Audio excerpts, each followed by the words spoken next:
Qualquer dúvida no final, então, da apresentação, quiserem questionar, podem questionar. Hoje eu vou apresentar sobre o espírito em matéria, do livro do Porquê da Vida, do Leon Diniz. Eu fiquei com o capítulo 3, então. Parte 3.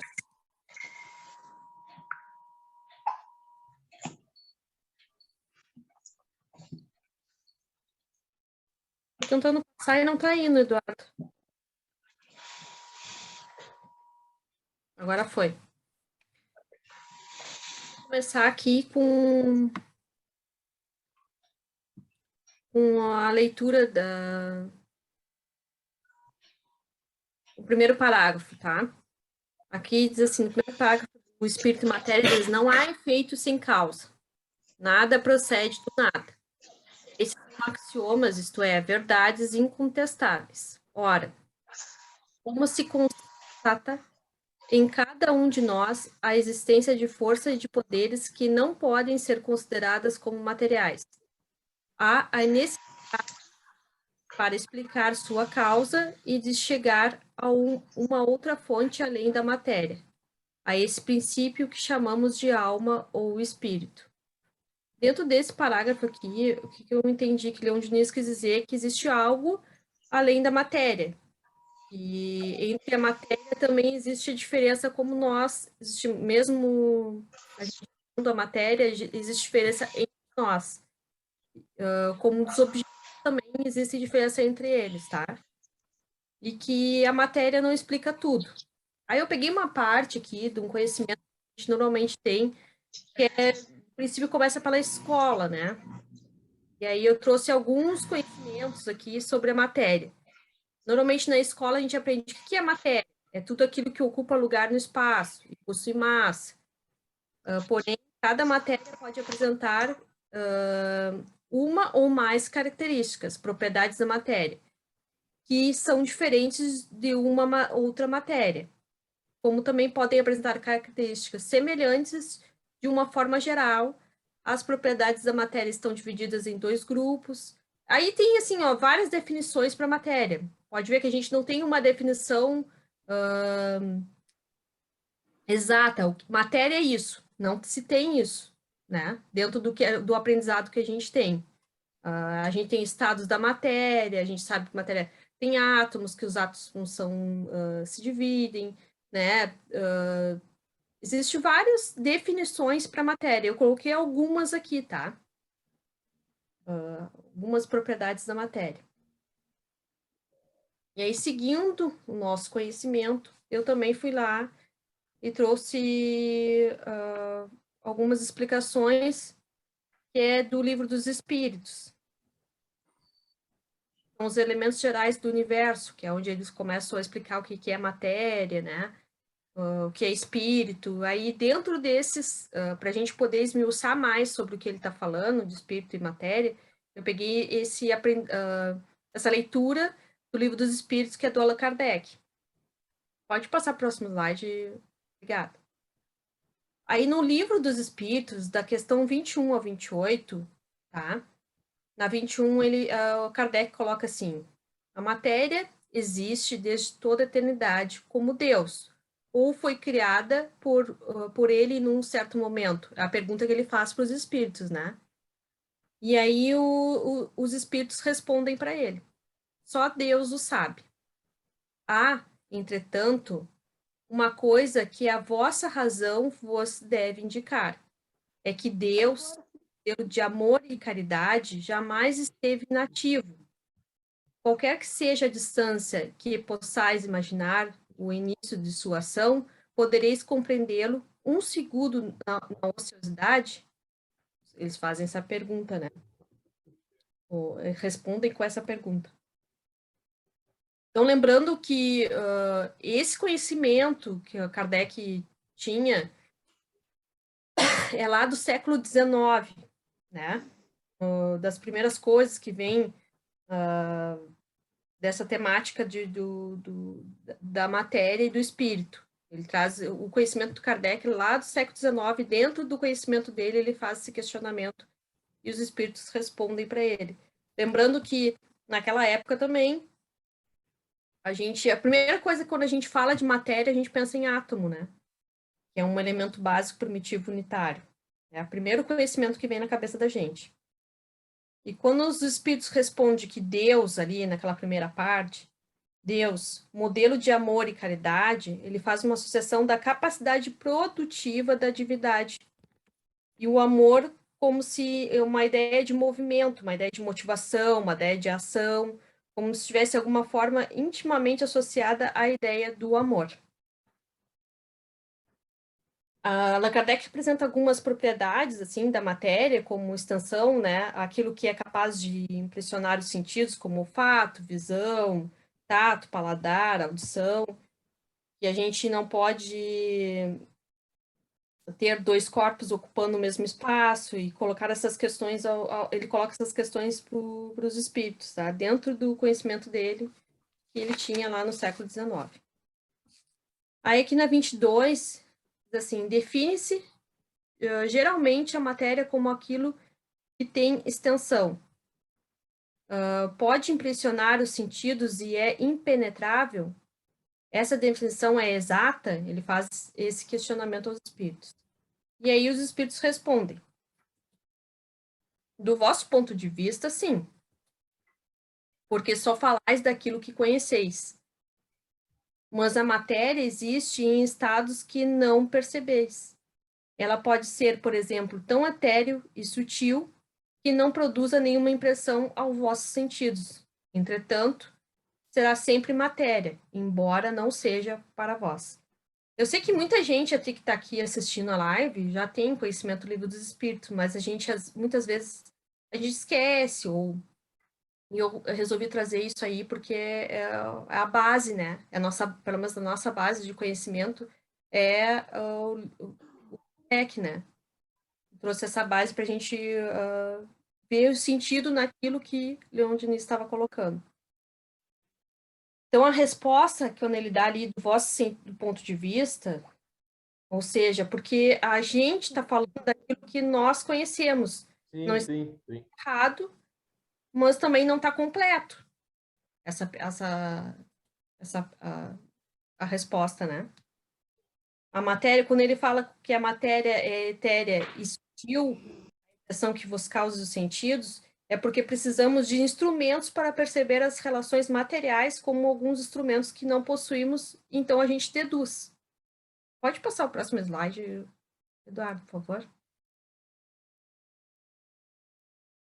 E aí, na 22A, diz assim, que, já que o Kardec fez esse questionamento e aí não ficou ainda meio vago, ele faz outro questionamento perguntando, né? Que definição podeis dar da matéria? Pergunta para os espíritos. Qual é a definição que eles poderiam, então, dar a respeito da matéria? E eles, então, respondem. A matéria é o liame que escraviza o espírito. É um instrumento que ele usa e sobre o qual, ao mesmo tempo, exerce sua ação. Então, Allan Kardec, já que essa definição ele achou que não tinha definido, na 22 ele achou que não tinha tido uma definição, né, sobre a matéria, ele fez esse questionamento para os espíritos, né, eles vão estabelecer uma associação direta entre o espírito e a matéria, né. Nós, através da nossa condição cognitiva, que é a capacidade de pensar, manipulamos esses instrumentos e produzimos coisas, né? E o resultado dessas coisas é o efeito inteligente que a matéria é capaz de manifestar. E aí o comentário do Kardec ali, ele coloca, de acordo com isso, pode-se dizer, então, que a matéria, eu botei até uma seta ali, né? Que a matéria é o agente intermediário com a ajuda da qual, sobre o qual o espírito atua. Então, é uma ferramenta que a gente tem, que o espírito utiliza. Aí ele faz outro questionamento baseado no que a gente está estudando, tá? Aí ele pergunta o que é o espírito. Aí ele não fala que é os espíritos respondem que é o princípio inteligente do universo. E aí ali vocês podem ver que ele não está falando que que é o princípio inteligente da Terra, ou de algum planeta, ou de algum lugar. Ele está falando que é o princípio inteligente do universo. As graves situações de violações de direitos humanos e, a partir daí, tomar essa decisão. Se ele não tomar... Acho que tem alguém com áudio aberto.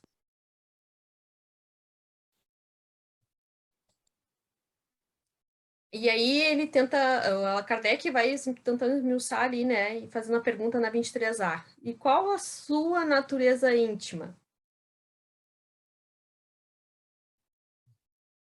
Aí os espíritos respondem. Não é fácil analisar o espírito na vossa linguagem. Para vós, ele não é nada, porque não é coisa palpável, mas para nós é alguma coisa. Ficais sabendo, nenhuma coisa é o nada, e o nada não existe. Então, tudo aquilo que se manifesta não vem, tudo aquilo que se manifesta que é inteligente, né? Manifesta a inteligência, desculpa, não vem de um elemento da matéria. Que a matéria, quando se manifesta, cria uma manifestação inteligente, ela ainda que é na sua energia mecânica singular, uma força primordial e primitiva. Então, não, quando existe uma inteligência, uma manifestação inteligente, é do espírito. E aí, na 23A, que ele coloca ali, quando ele fala do nenhuma coisa é o nada e o nada não existe, é quando a gente tem a ideia do vácuo, né? Não existe o vácuo. Existe o vácuo, mas não existe o nada no vácuo, entendeu? Pode passar.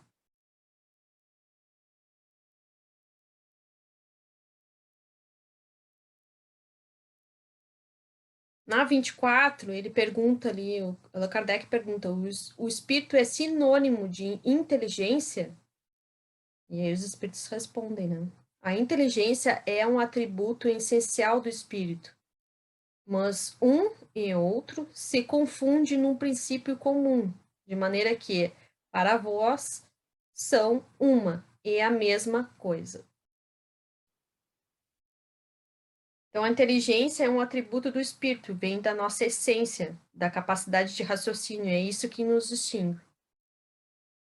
Aí, na 25, ele coloca: o espírito é independente da matéria ou não é mais do que uma propriedade desta. Como as cores são propriedade da luz e o som é propriedade do ar. Ele faz essa pergunta para os espíritos, né? E aí os espíritos respondem: não, são distintos. Eu não quis dizer não, desculpa. São distintos, mas é necessária a união do espírito e da matéria para dar inteligência a esta.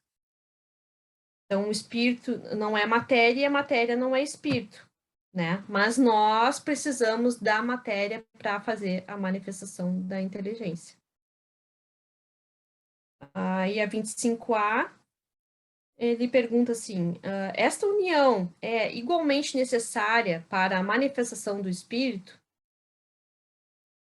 Por espírito, entendemos que aqui o princípio da inteligência, abstração feita das individualidades designadas por esse nome. Aí os espíritos respondem: é necessária para vós, porque não estáis organizado para perceber que o espírito sem a matéria, vossos sentidos não foram feitos para isso.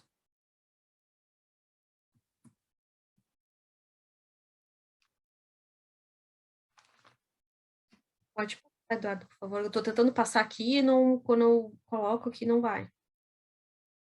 Aí na 26, ele pergunta, né? Pode-se conhecer o espírito sem a matéria e a matéria sem o espírito? E aí a resposta dos espíritos são: pode-se, sem dúvida, pelo pensamento. E aí eu lembro daquela frase que diz: penso, logo existo. Aí na 27, ele pergunta assim: haveria, assim, dois elementos gerais do universo, a matéria e o espírito? E os espíritos respondem: sim, e é acima de ambos. Deus, o Criador, o Pai de todas as coisas. Essas três coisas são o princípio de tudo que existe, a Trindade universal.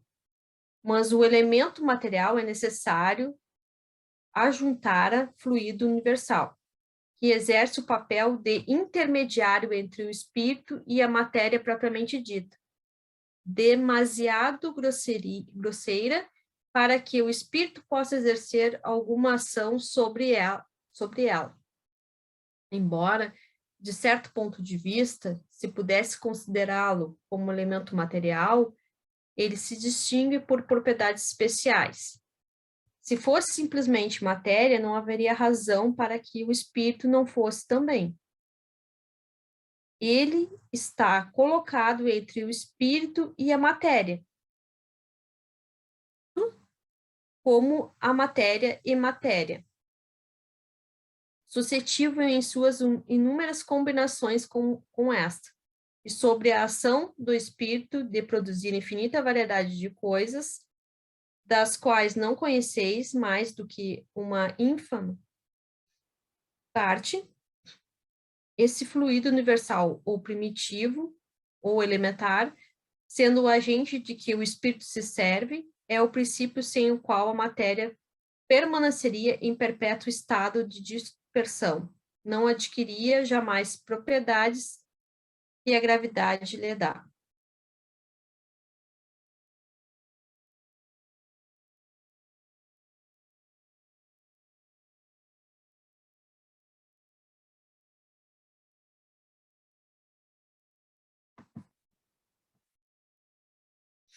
Pode passar, Eduardo? Não estou conseguindo. Aí na 27A, ele pergunta se esse fluido que designamos por eletricidade. Aí os espíritos respondem: semos que ele é suscetível de inúmeras combinações. O que chamais de fluido elétrico, fluido magnético, são modificações do fluido universal, que é, propriamente falando, uma matéria mais perfeita, mais sutil, que se pode considerar como independente.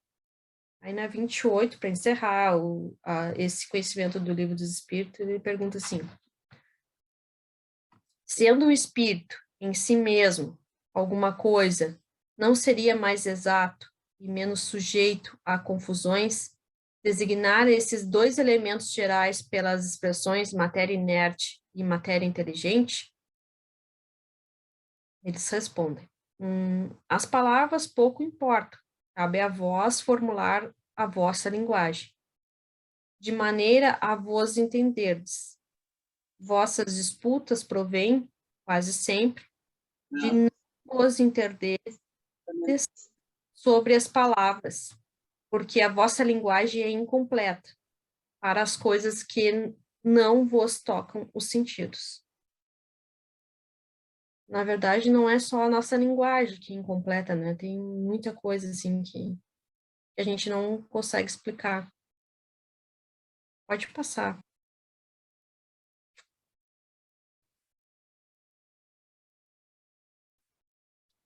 Então, toda matéria existente no universo, visível e invisível, tem a origem do fluido cósmico ou da matéria cósmica ativa.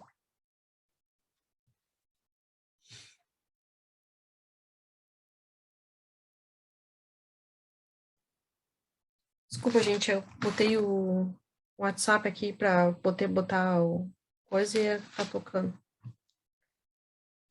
Aí eu peguei também um outro estudo que fala um pouquinho sobre o estudo da obra da Evolução de Dois Mundos, de André Luiz, psicografada pelos médios Valdo Vieira e Francisco Cândido Xavier, foi publicado em 1959 pela Federação Espírita Brasileira. Que relação existe entre matéria e energia? Aí foi uma pergunta, né?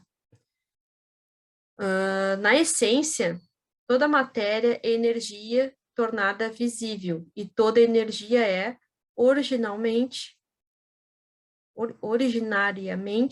força divina de que nos apropriamos para interpor os nossos propósitos aos propósitos da criação.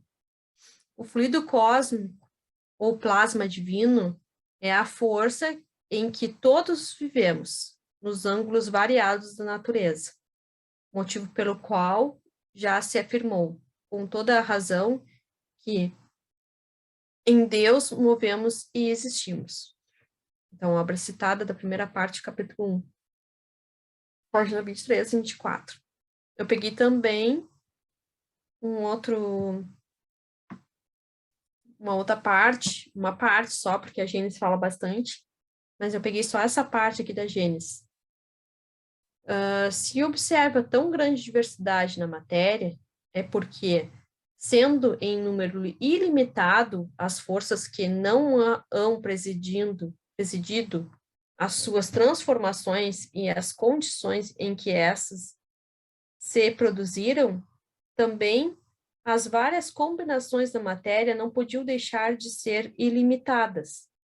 Logo, quer a substância em que se considere pertença aos fluidos propriamente ditos, isto é, aos corpos imponderáveis, quer revista os caracteres e as propriedades ordinárias da matéria, não há em todo o universo senão uma única substância primitiva, o cosmo ou matéria cósmica dos uranógrafos.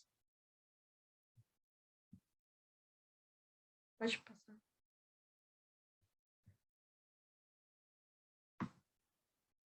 Aí eu trouxe aqui também, aqui já fala sobre um pouco do livro, essa é a parte do livro, tá?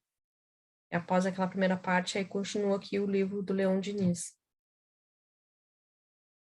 Quando descendo ao fundo de nós mesmos, querendo aprender a nos conhecer, a analisar nossas faculdades, quando afastando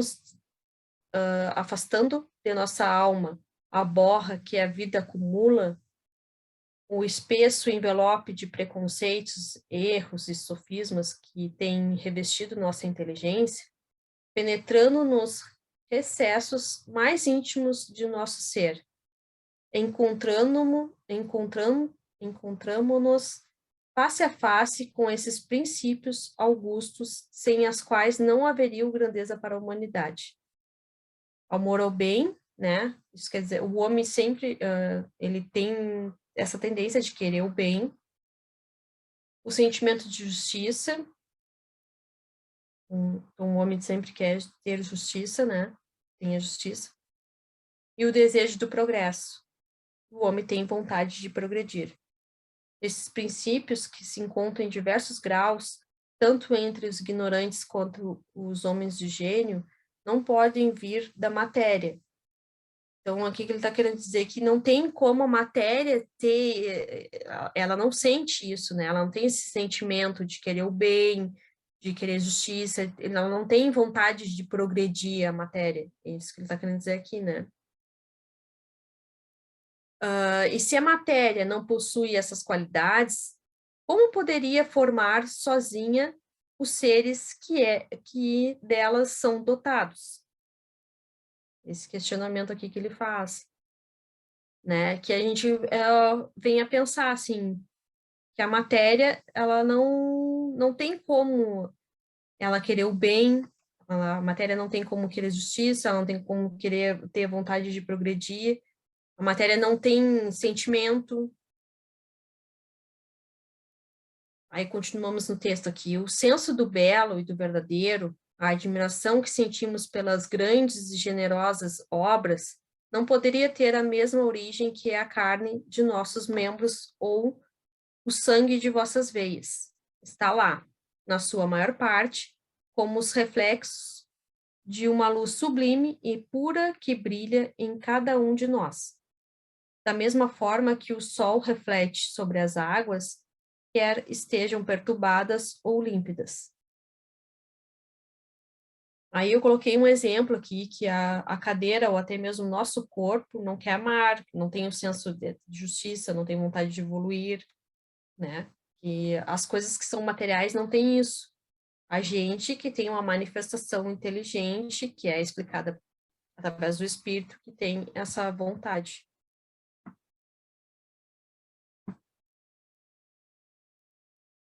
Aí continua o texto aqui, dizendo assim: em vão se pretende que tudo seja matéria.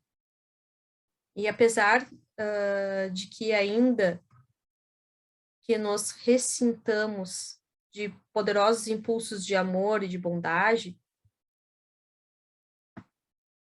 já conseguimos amar a virtude, o devotamento, o heroísmo, o sentimento da beleza moral está gravado em nós. A harmonia das coisas e das leis nos penetra, nos arrebata. E com tudo isso, nada nos distinguiria e com tudo isso, nada nos distinguiria da matéria.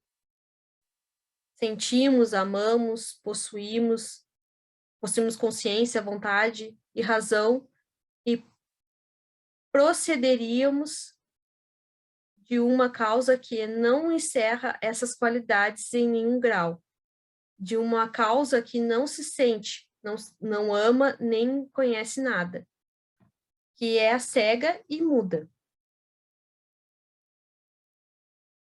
Superiores à força que nos produziu, seríamos mais perfeitos e melhores que ela, e que tal maneira de ver não suporta um exame.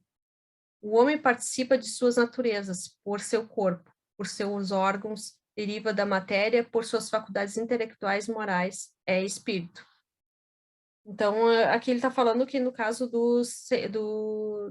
de tudo isso que a gente tem, que a matéria não tem, né, dessa manifestação inteligente.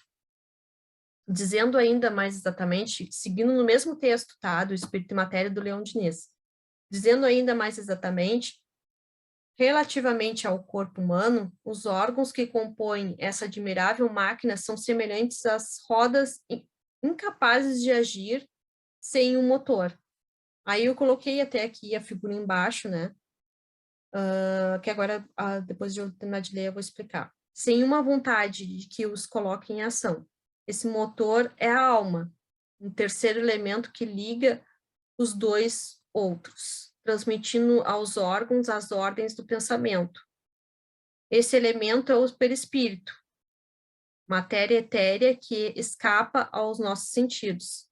Envolve a alma, acompanha após a morte, nas suas peregrinações infinitas, depurando-se, progredindo com ela, constituindo um corpo diáfano, vaporoso.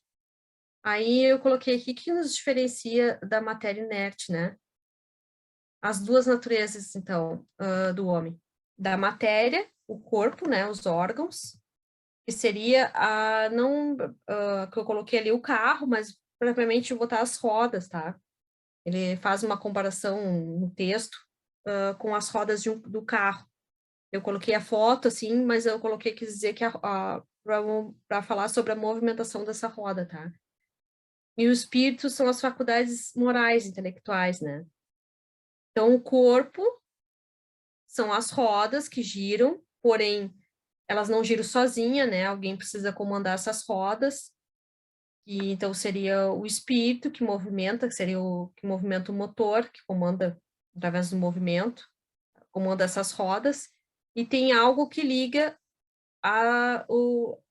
as rodas e quem faz esse movimento, que seria o perispírito.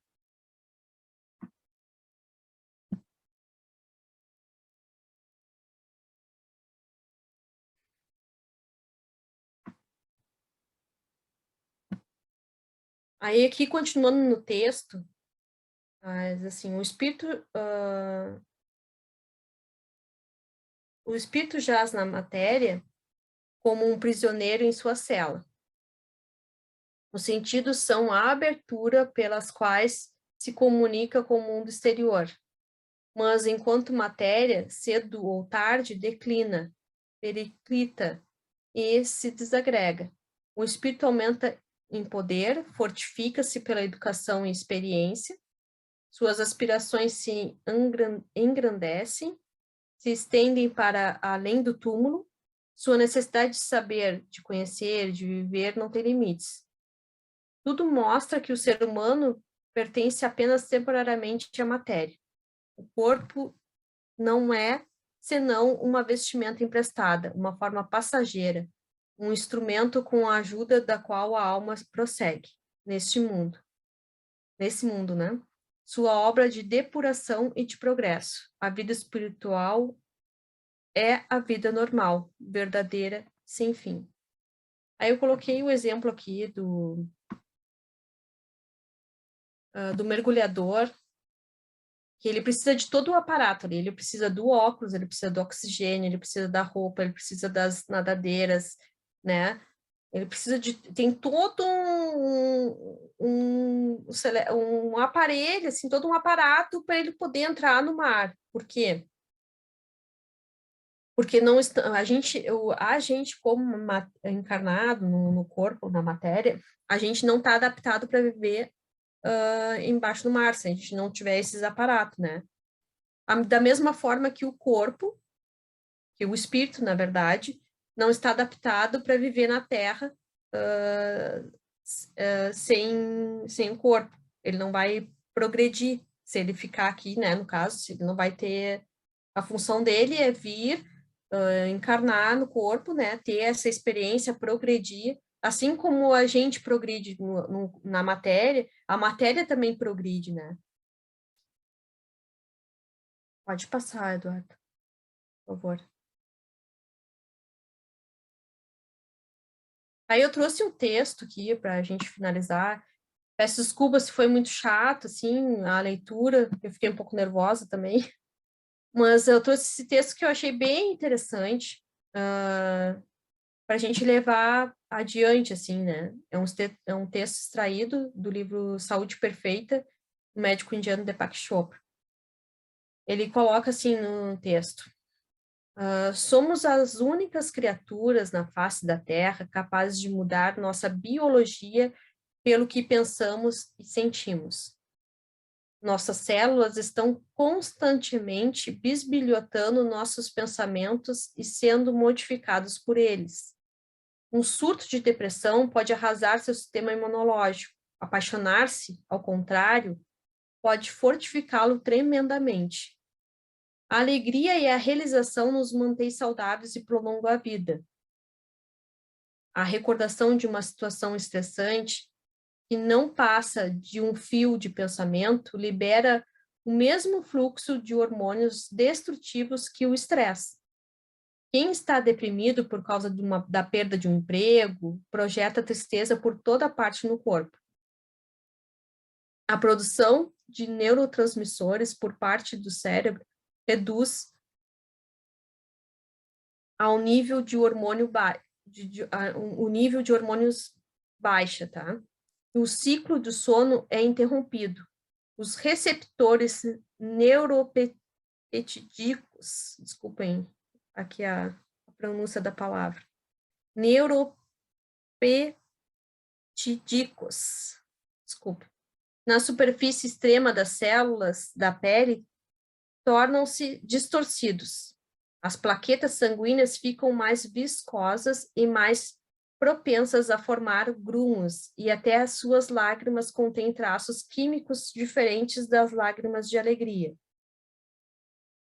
Todo esse perfil bioquímico será drasticamente alterado quando a pessoa encontra-se em uma nova posição. Isto reforça a grande necessidade de usar nossa consciência para criar corpos que realmente desejamos.